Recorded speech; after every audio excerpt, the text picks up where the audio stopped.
Hey there, planners. Today I'm going to be setting up this Scribbles That Matter A5 notebook for my work planning in 2023. This will be what I kick off the year with.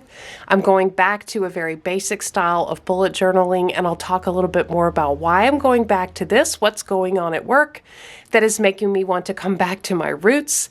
So go grab your planners and let's get planning.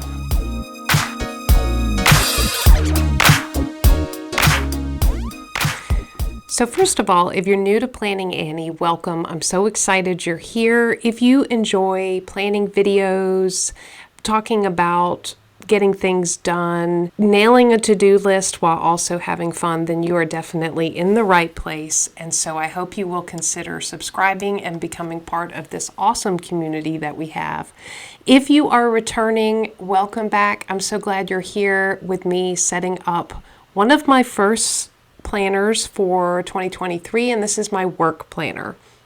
I decided to return to a very functional, very traditional bullet journal style for 2023. I haven't done this type of setup in bullet journal in a long time, and I'm really excited about it. I am not, however, excited about these tiny calendars. I knew when I penciled this in that I was going to dread doing it, but you know, I really wanted to get back to my roots, and this is certainly part of the bullet journaling system that I used to love setting up. So I went ahead and put in the tiny calendars with all the little numbers. I even grabbed my little cheat sheet and put them all in. The way I plan to use this functionally for work is to highlight the days that I'm actually out of office. And it'll just be a good reference for me, quick reference as I'm looking, you know, at the year ahead and what's happening when I have time off, stuff like that, that I can come back and reference. On the second page, I did a very quick future log. I really don't use my bullet journal for work or my planner for work as much of a calendar because I do use my, Outlook calendar for work. So I just have a little space here for quarterly Outlook to put in any big items that I know are coming up throughout the year.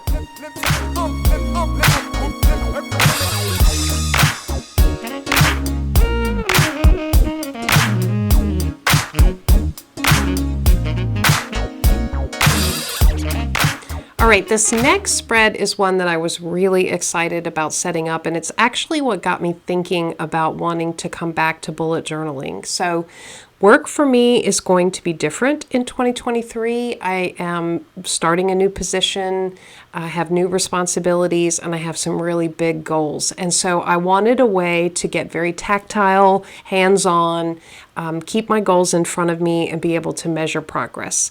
What I'm doing right now is flipping through an Erin Condren sticker book and kind of matching up my Tombow markers with the colors in the Erin Condren sticker book. I don't do a lot of decorating in my work planner, so I am going to be using this Erin Condren monthly sticker book to actually set up each monthly spread and then tab out the planner for each month. And that's probably going to be the only stickers or decoration or colors that really go in this planner. Otherwise, it's scratchy, very functional notes that I use in my planner. I do use a lot of color coding, and I'll talk about that in a little bit. But this page is going to be a 2-page goal spread, and I wanted a way to list out my goals and then also visually keep track of my progress on how I'm progressing in these goals in 2023.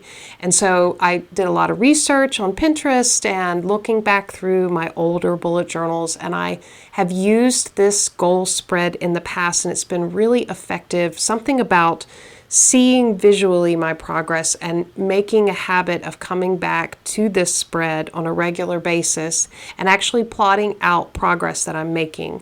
It really helps to draw my focus where I am not making the progress that I want to make, or where I'm ahead and maybe can shift and adjust goals, add a new one, redefine a goal. So I really wanted something like this in my planner coming into 2023 for work.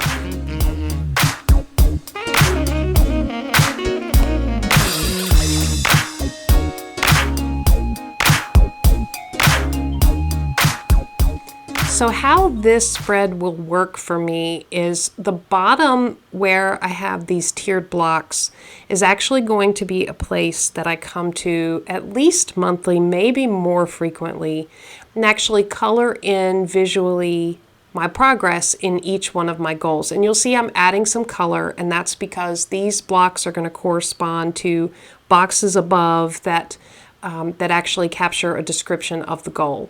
So, if I make progress on a goal, I will come to this page and capture that by kind of making check marks or hash marks across the first level of block at the bottom. And then as I make more progress, I'll color in more. So that's kind of how this works functionally.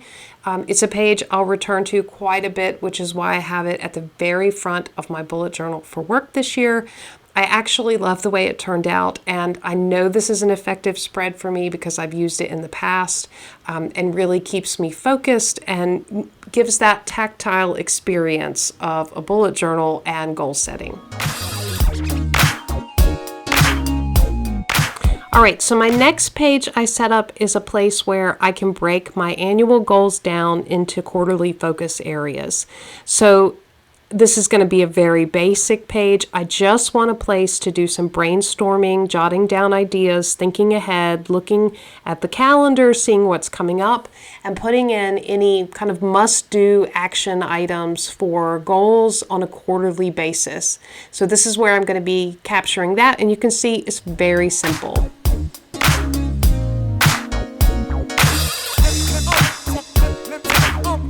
Okay, the next two pages, actually probably the next 4 pages, are going to be some very important pages in my work bullet journal. I have talked in the past about my weekly review process, and I would say this is probably the most important planning tool that I have related to work.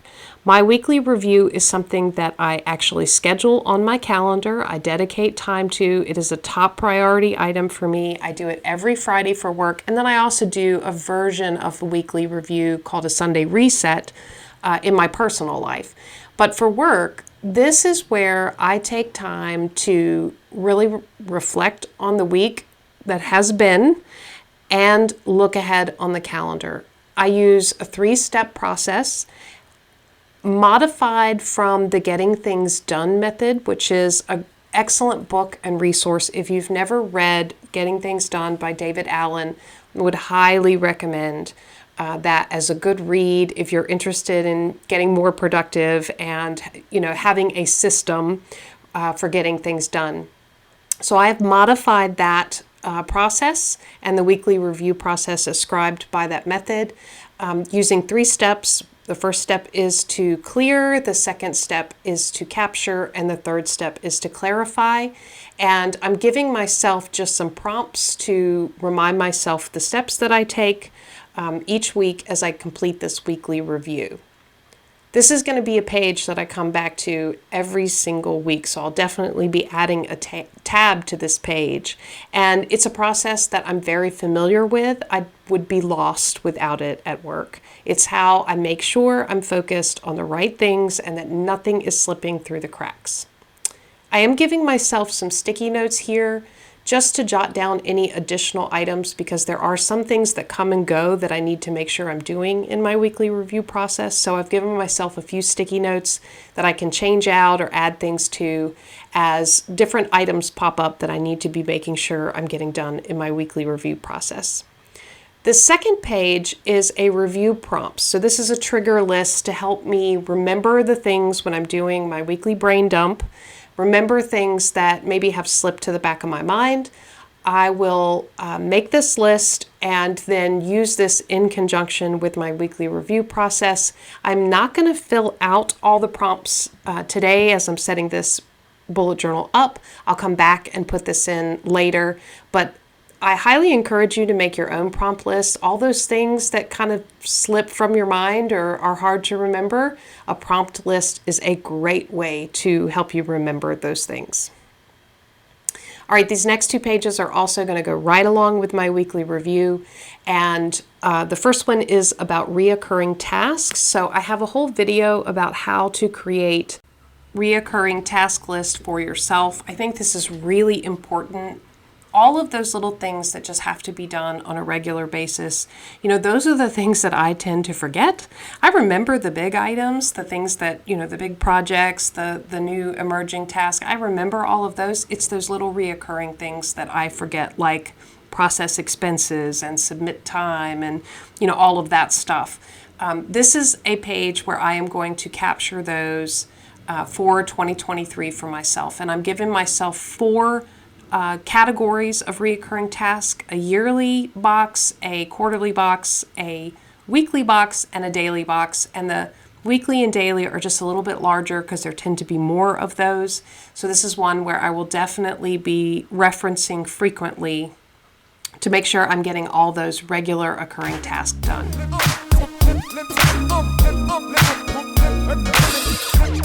All right, this next page is an inbox. This is going to be really simple, but I felt like it was really important to have an inbox in this planner so that when I am in meetings or I am traveling or something just hits me and I'm not sure where it goes in my system yet, I have a place to capture it in my planner. And I felt like right here in the midst of my weekly review process and my brain dump triggers, that's a great place to keep an inbox because I know I'm going to be coming back to this section of my planner frequently.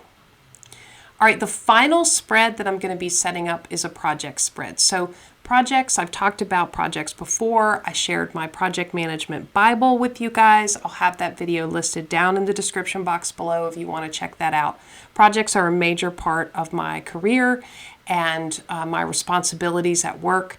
I am setting up a place to capture the major projects of the year with a little description. And I'm leaving a little box at the top.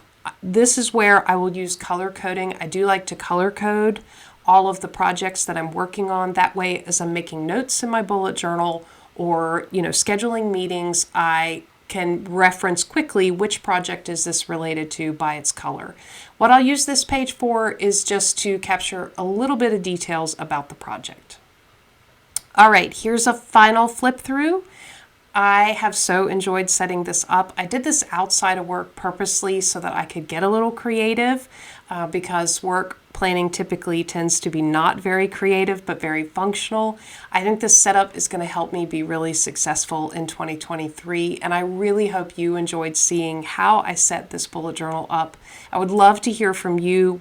How are you using a planner in 2023 for work? What are the critical pages that you have to have in your planner? What kind of system are you setting up? And would you like to see a monthly setup? Because I didn't set up January. I do plan to do that. Would you like to see a monthly setup? If you enjoyed the video, give it a thumbs up. Subscribe to Planning Annie for more content like this. And as always, thanks for planning with me.